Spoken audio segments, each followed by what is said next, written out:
तर आजच्या या व्हिडिओमध्ये आपण आज एक नवीन टॉपिकवर व्हिडिओ बघणार आहोत, तो म्हणजे शारीरिक स्वच्छता. शारीरिक स्वच्छता हा आरोग्य संवर्धन, हेल्थ प्रमोशन या सब्जेक्टमधला आहे ANMचा. तर आज आपण बघणार आहोत शारीरिक स्वच्छता. चला तर बघूया. आता शारीरिक स्वच्छता हे शिकणे का बरं इम्पॉर्टंट आहे, शारीरिक स्वच्छतेला इतकं महत्त्व का दिलं गेलं आहे? कारण जसं आपण बघतो की आपलं आरोग्य सुदृढ राहण्यासाठी, जसं आपण आपले आरोग्य चांगले राहावे म्हणून आपण चांगला संतुलित आहार घेतो, व्यायाम करतो, एक्सरसाइज करतो, लसीकरण घेतो, तर ह्या सगळ्या ज्या गोष्टी आपण करतो आपले आरोग्य चांगले राहावे म्हणून, त्याचबरोबर आपले आरोग्य सुदृढ राहण्यासाठी शारीरिक स्वच्छता किंवा वैयक्तिक स्वच्छता हे सुद्धा महत्त्वाचा घटक आहे. तर शारीरिक स्वच्छतेला पण तितकंच महत्त्व दिलेलं आहे जितकं आपण बाकी इतर गोष्टीला आरोग्य सुदृढ राहण्यासाठी देत असतो. तर व्याख्या बघूया आपण पहिले. जसं की सुदृढ आरोग्य प्राप्तीसाठी संतुलित आहार, पुरेसा व्यायाम, लसीकरण यांच्या इतकेच महत्त्व वैयक्तिक स्वच्छतेला आहे. केस, नखे, डोळे, कान, नाक, जननेंद्रिये व त्वचा याची दैनंदिन व नियमितपणे घेतलेली निगा म्हणजेच वैयक्तिक स्वच्छता होय. तर आत्ता यापूर्वी मी तुम्हाला सांगितलेलं की वैयक्तिक स्वच्छता का बरं इम्पॉर्टंट आहे. कारण जसं आपण आपलं आरोग्य सुदृढ ठेवण्यासाठी आपण इतर गोष्टी करतो, त्याचबरोबर आपलं आरोग्य सुदृढ राहण्यासाठी वैयक्तिक स्वच्छता पण तितकीच महत्त्वाची आहे. तर वैयक्तिक स्वच्छता म्हणजे काय की जसं आपण दैनंदिन बेसवर नियमितपणे जसं आपल्या पूर्ण बॉडीची जी काळजी घेतो, आपल्या शरीराची जी काळजी घेतो, पूर्ण डोक्यापासून तर पायापर्यंत पूर्ण स्वच्छता करणे म्हणजेच वैयक्तिक स्वच्छता होय. त्याच्यामध्ये आपण केस, नखे, डोळे, कान, नाक, जननेंद्रिये, त्याचबरोबर त्वचा या सगळ्या अवयवांची व्यवस्थितपणे केअर करणे, निगा राखणे, काळजी घेणे, ह्यालाच आपण वैयक्तिक स्वच्छता असं म्हणतो. तर ही होती छोटीशी सिंपल व्याख्या होती. तुम्ही इझिली लक्षात ठेवू शकता वैयक्तिक स्वच्छता म्हणजे काय. तर वैयक्तिक स्वच्छता म्हणजे आपल्या पूर्ण शरीराच्या अवयवांची व्यवस्थितपणे काळजी घेणे नियमितपणे, त्यालाच आपण वैयक्तिक स्वच्छता असे म्हणतो. तर आता आपण वैयक्तिक स्वच्छतेमध्ये कोणते कोणते घटक येतात ते आपण बघूया वन बाय वन. तर पहिला आपण बघूया तोंडाची स्वच्छता. आता जसं आपण इतर अवयवांची स्वच्छता करतो त्याचबरोबर तोंडाची स्वच्छता देखील करणे खूप गरजेचे आहे. आपलं जे तोंड असते ते सतत बंद असते आणि बंद असल्यामुळे तिथे आतमध्ये जंतूचा प्रादुर्भाव होऊ शकतो किंवा जंतूची वाढ आतमध्ये होऊ शकते. तर तोंड हे दमट आणि ओलसर असल्यामुळे, तसेच तोंडामध्ये असलेल्या अंधारामुळे जंतूंची वाढ झपाट्याने होते, म्हणून तोंडाला जंतूचे माहेरघर असे देखील म्हटलेलं आहे. आता सगळ्यांनाच माहीत आहे की आपलं जे तोंड आहे ते बंद असते. आता दिवसभर तर नाही, पण रात्री ज्या टाईमला आपण झोपतो त्या टाईमला आपलं संपूर्ण तोंड पूर्णपणे बंद असते. तर जेव्हा पण आपलं तोंड बंद असते त्या टायमाला आपल्या तोंडामध्ये काळोख होतो आणि त्या काळोखामध्येच जंतूंना एक वाढीसाठी संधी मिळते. आणि आपल्या तोंडामध्ये आपलं जे तोंड असते ते पूर्ण सतत दमट असते, कारण तोंडामध्ये म्युकस मेम्ब्रेन असते आणि त्या म्युकस मेम्ब्रेनमुळे आपलं जे तोंड असते ते सतत ओलसर आणि दमट राहते आणि त्याच्यामुळेच जंतू झपाट्याने तिथे वाढ होऊ शकतात. आता हे तोंड बंद असले आणि तिथे अंधार असणे हे एक जंतूंना एक संधी असते वाढ विकासासाठी, म्हणूनच त्या तोंडाला जंतूंचं माहेरघर असं सुद्धा म्हटले जाते. तर आता तोंडाची स्वच्छता कशी करायची ते पाहूया आपण. जसं की पहिलं, दररोज सकाळी व संध्याकाळी तसेच झोपण्यापूर्वी किमान एकदा तरी ब्रश करावा.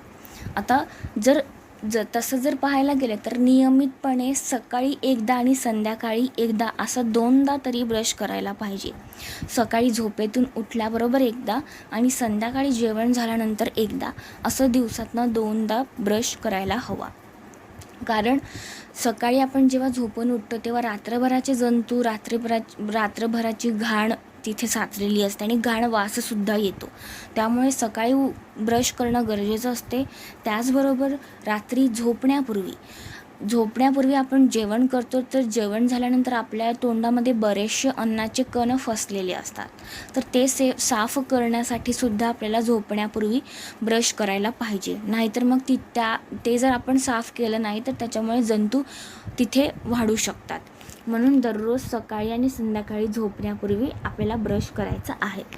नंतर दुसरी गोष्ट म्हणजे ब्रश झाल्यानंतर जिभेची स्वच्छता करावी, कारण जिभेवर जीवाणूचा थर जास्त प्रमाणात जमा होत असतो. आता जेव्हा पण आपण ब्रश करतो, तर ब्रश करताना जसं आपण दात क्लीन करतो, आपले दात स्वच्छ करतो, तर दातांबरोबर आपल्या जीभसुद्धा आपल्याला व्यवस्थितपणे स्वच्छ करायचे. कारण जे काही आपण खातो त्यातील बराचसा कण म्हणू शकता किंवा बराचसा गोष्टीचा थर तिथे जमा होतो, जिभेवरती थर जमा होतो, आणि तो जो थर आपण साफ नाही केला तर त्याच्यामुळे परत जंतू वाढू शकतात. तर जेव्हा पण आपण तोंडाची स्वच्छता करतो, तोंडाची स्वच्छता करताना ब्रश करताना किंवा ब्रश केल्यानंतर आपल्याला जीभसुद्धा व्यवस्थितपणे स्वच्छ करायची आहे. तर जीभ स्वच्छ करण्यासाठी एक असं इन्स्ट्रुमेंट मिळते, टंग क्लीनर त्याला म्हणतात. तर टंग क्लीनरचा वापर करून आपण जिभेची स्वच्छता करू शकतो. नंतर तोंड स्वच्छ केल्यानंतर घसा साफ होण्यासाठी निर्जंतुक द्रावणाने गुळला केला पाहिजे. आता तोंड स्वच्छ जेव्हा आपण ब्रश करतो, ब्रश वगैरे केल्यानंतर आपण पाणी घेऊन व्यवस्थितपणे गुळला करून स्वच्छ केलं पाहिजे तोंड.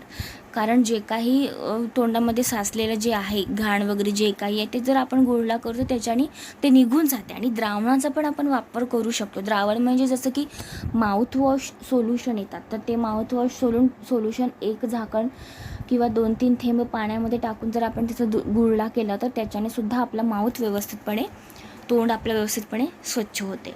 नंतर गोड पदार्थ खाल्ल्यानंतर आवर्जून तोंड धुवावे, अन्यथा जंतूंची वाढीस मदत होते. आता जेव्हा पण जसं बघा, एखादी पदार्थ असेल तर त्याच्यावर मुंग्या लवकर लागतात, कारण तो गोड असतो, मुंग्यांना फार आवडतं. त्याचप्रमाणे जर आपण एखादी गोड वस्तू खाल्ली, तर गोड वस्तू जर खाल्ली आणि त्याच्यानंतर जर आपण तोंड स्वच्छ नाही केलं किंवा पाणी वगैरे नाही पिलं, तर ते थोडंफार गोडाचं प्रमाण तिथे असते आणि त्या गोळामुळे आपल्या तोंडातील जंतूंना वाढीसाठी अतिउत्तम संधी मिळते. तर जेव्हा पण आपण गोड पदार्थ खातो, तर गोड पदार्थ खाऊन झाल्यानंतर एकदा तरी तोंड स्वच्छ धुवावे. नंतर हिरड्या मजबूत राहण्यासाठी जीवनसत्व क मुबलक प्रमाणात असलेले फळे व पालेभाज्यांचे सेवन करावे.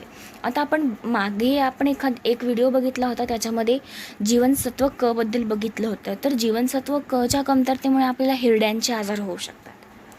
तर हिरड्यांचे आजार होऊ नये किंवा हिरड्या मजबूत राहावे यासाठी जीवनसत्वाचे जे काही सोर्सेस आहे किंवा ज्याच्यामध्ये जीवनसत्व आहे ते आपण घेतलं पाहिजे. जसं की आंबट फळे आहेत ज्याच्यामध्ये जीवनसत्व असते, क असते, आणि फळे आणि पालेभाज्या ते सुद्धा आपण मुबलक प्रमाणात घेतल्या पाहिजे, जेणेकरून आपल्या हिरड्या वगैरे स्ट्रॉंग राहतील, मजबूत राहतील.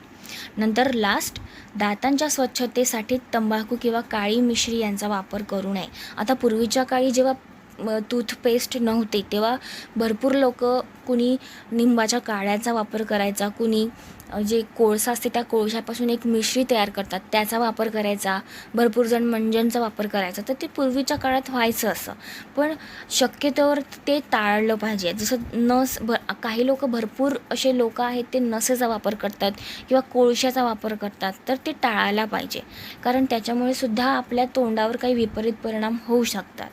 म्हणून शक्यतोवर टूथब्रशने आणि टूथपेस्टनेच ब्रश केला पाहिजे, दात स्वच्छ धुतले पाहिजे. तर अशा प्रकारे ही आपल्याला तोंडाची स्वच्छता करून घ्यायची आहे दैनंदिन नियमितपणे.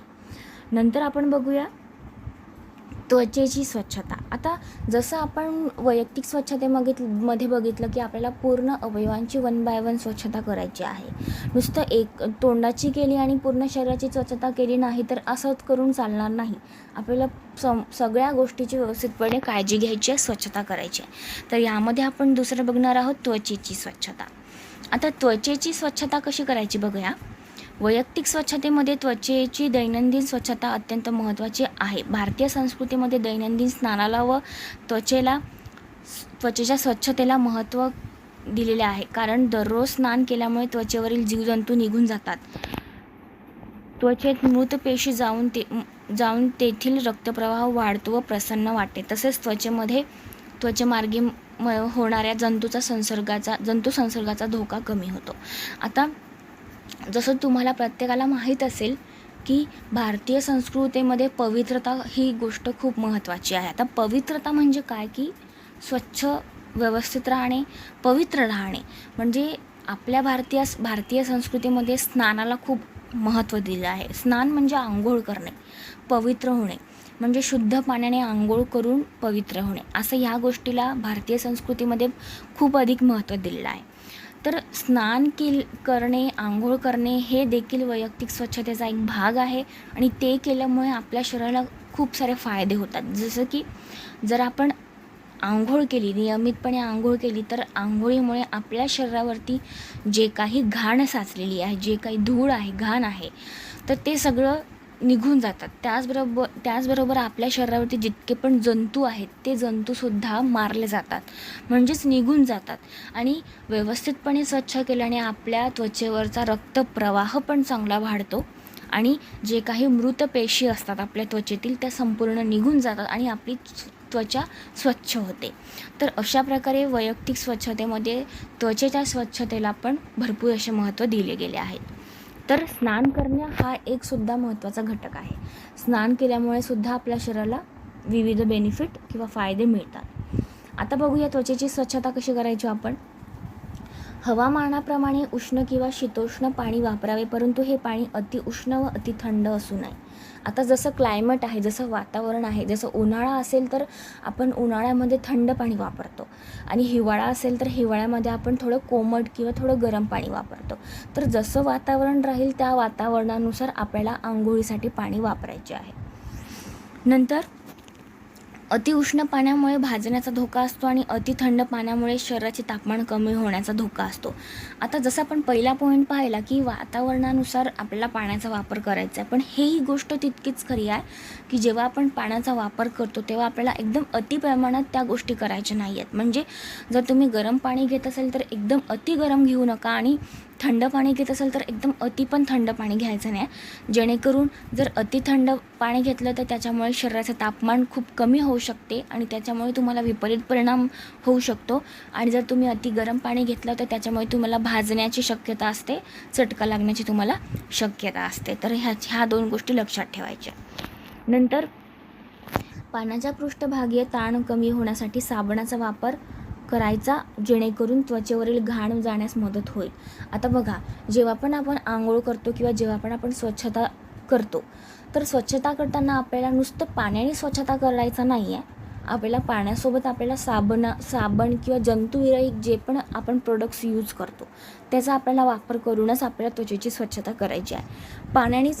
पाण्याने कुठली स्वच्छता होणार नाही आणि पाण्याने जे काही धूळ आहे, जे काही घाण आपल्या शरीरावर साचलेली ते निघणार नाही नुसतं पाण्याने. म्हणून आपण जे काही आंघोळ करताना जे काही साबण वगैरे आपण जे काही लावतो त्याचा आपल्याला वापर करूनच आंघोळ करायची आहे. नंतर साबण लावल्यावर स्क्रबर किंवा जाळीच्या सहाय्याने त्वचा हलक्या हाताने घासून काढली पाहिजे. आता जेव्हा पण आपण आंघोळ करतो तुमच्यापैकी बरेच लोक स्क्रबरचा वापर करतात. स्क्रबर म्हणजे एक जाळीसारखं असते, ते आपण आपला अंग घासण्यासाठी यूज करतो. त्याच्याने आपल्या अंगावरती जे पण घाण आहे ते त्वरित निघून जाते. तर तुम्ही स्क्रबरचा किंवा जाळीचा सुद्धा वापर करू शकता. त्याच्याने आपली त्वचासुद्धा हेल्दी राहते. त्वचेमधले जितके पण मृत पेशी आहे ते सगळे निघून जातात आणि रक्तप्रवाह चांगला होतो. नंतर संपूर्ण शरीराची स्वच्छता झाल्यानंतर जननेंद्रियाची स्वच्छता करावी. आंघोळीनंतर त्वचा कोरडी करावी. बॉडी ऑइलने सावकाशपणे चोळावे. तेलकट त्वचा असल्यास टॅल्कम पावडर लावावा. आता जेव्हा आपण आंघोळ करताना आपण संपूर्ण शरीराची स्वच्छता करतो. त्याचबरोबर आपली जी जननेंद्रिय आहेत, जे प्रायव्हेट पार्ट्स आहेत, तर आपल्या जननेंद्रियाची सुद्धा आपल्याला काळजी घ्यायची आहे. जितके बाकीचे अवयव आपण स्वच्छ करतो तितकेच त्या पार्टची स्वच्छता करणेसुद्धा महत्त्वाचे आहे. कारण तो खूप प्रॉन असतो, खूप सेन्सिटिव्ह एरिया असतो, तिथे जंतू संसर्ग होण्याचे भरपूर चान्सेस असतात. म्हणून आपल्याला जननेंद्रियाची स्वच्छता करायची आहे. त्याचबरोबर आंघोळ झाल्यानंतर आपली पूर्ण बॉडी कोरडी करून पूर्ण कोरडं केल्यानंतर आपल्याला जे काही बॉडी लोशन आहे किंवा बॉडी जे काही टॅल्कम पावडर वगैरे यूज करतात ते तुम्ही लावून सावकाशपणे लावून घेऊ शकता. नंतर आंघोळ करत असताना अथवा घालत असताना पाण्याचा जास्तीत जास्त वापर करावा. आता जेव्हा पण आपण आंघोळ करतो, आंघोळ करताना आपल्याला भरपूर अशा पाण्याचा वापर करून स्वच्छता करायची आहे. असं नाही की इतकं पाणी घेतलं आणि इतक्या पाण्यातच आपल्याला करायचं आहे, असं करायचं नाही, कारण ते खूप लिमिटेड होऊन जाईल. म्हणून आपल्याला जास्तीत जास्त पाण्याचा वापर करून आपल्याला स्वच्छता मेंटेन करायची आहे. आणि जेव्हा पण आपण ह्या गोष्टी करतो, जसं आपण ह्या सगळ्या गोष्टी वैयक्तिक बघत आहोत, वैयक्तिक म्हणजे स्वतःचं स्वतः, पण ह्या वैयक्तिक गोष्टीबरोबरच आपण ॲज अ परिचारिका, ॲज अ नर्स म्हणून आपण जेव्हा हॉस्पिटलमध्ये काम करतो, हॉस्पिटलमध्ये जेव्हा रुग्णाला आपण ही सेवा देतो, रुग्णाला ही सेवा देताना आपल्याला त्याचं आरोग्य शिक्षणसुद्धा द्यायचं आहे. म्हणजे आपण जी कृती त्यांच्यावर करत आहोत त्याचं महत्त्व काय आहे, जे स्वच्छता आपण करत आहोत त्याचं महत्त्व काय आहे, हे त्यांना आपल्याला सांगायचं आहे. तर ही होती त्वचेची काळजी, म्हणजेच आंघोळ, स्नान वगैरे. नंतर आपण बघूया केसांची काळजी कशी घ्यायची. आता बऱ्याच लोकांना माहिती असेल की केसांची काळजी कशी घ्यायची.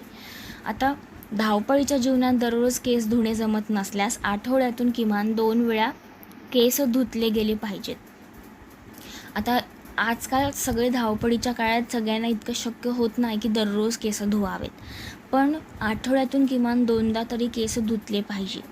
नंतर केसांमध्ये कोंडा होत असेल तर आठवड्यातून 3 वेळा दिवसात केस धुवावे, 1 दिवसात केस धुवावे. आता जर अशा व्यक्ती असेल की ज्या व्यक्तींना कोंडा, डॅन्ड्रफसारखे प्रॉब्लेम्स आहेत किंवा इचिंग वगैरे होत आहे, खाज खरूज होत आहे, तर अशा लोकांनी जे घरगुती रेमेडीज असतात, जसं की निंबू लावणे, दही लावणे, हे करायचं आणि ह्याच्यामुळे भरपूर प्रमाणात आराम मिळतो.